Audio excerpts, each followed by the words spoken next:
Bill Simmons from the Bill Simmons podcast on what he sees from the Browns in 2023. Their first 5, 4 at home against Cincy, Tennessee, Baltimore, San Fran, and then at Pittsburgh week 2 Monday night. Yeah. And then they got at Indy week 7. And I don't think Indy's going to be very good, but they have some stinkers on their schedule. At Indy, home Arizona. They have an at Denver if you think Denver's not going to be that good. At the Rams, Jacksonville at home, Chicago at home, at Houston. So there's some wins they can kind of grab and then just try to split everything else. I have them at least 10-7. Nice. And you could talk me in 11-6, but I have them as a playoff team. They're also kind of loaded, and everybody's talking about their pass rush. They have, I think, a top 4 offensive line. Yeah. Chubb. You their said receivers pass are rush better. correctly. You got to work on that. Pass rush. Yeah, I don't like when you say it right. Yeah. So it's the thing with them. I think they're one of the high ceiling, low floor teams, right? Because if Watson's actually like good, I'm not even saying 4 years ago good, but if he's just good, and makes some plays and does some stuff, I think they're no question they're a playoff team. Sure. If he's a C+, they might still be a playoff team. Scott, I that's kind of the way I've felt and have said numerous times. What are your thoughts on just the Browns?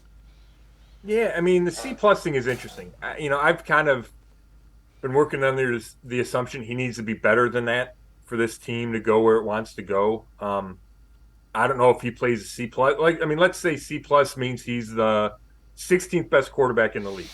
I don't know if that's good enough to get to the playoffs, given how tough I think the AFC North is going to be, where I think all 4 teams could finish above 500. I don't know if I'd predict any team in the North to finish below 500, which means wins are going to be tough to come by inside the division. We know the conference is tough.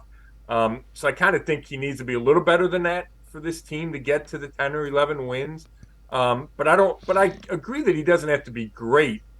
I don't think he has to be great overall, but he probably has to be great in some big moments, right? There's games going to come down to the end, and he might not have to complete 70% of his passes.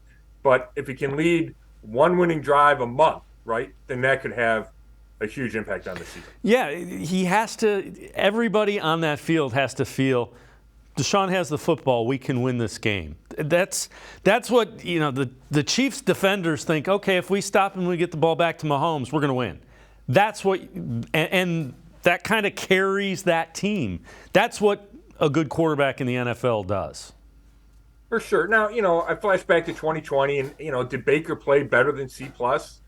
I don't know. Maybe not. I mean, he was probably close to that. Obviously not good enough for the Browns to feel like they didn't need to move on pretty soon after that. So, there's ways to go to the playoffs without your quarterback being a superstar, without him playing phenomenally. And I think having Nick Chubb and having that offensive line and having the defense gives you those opportunities.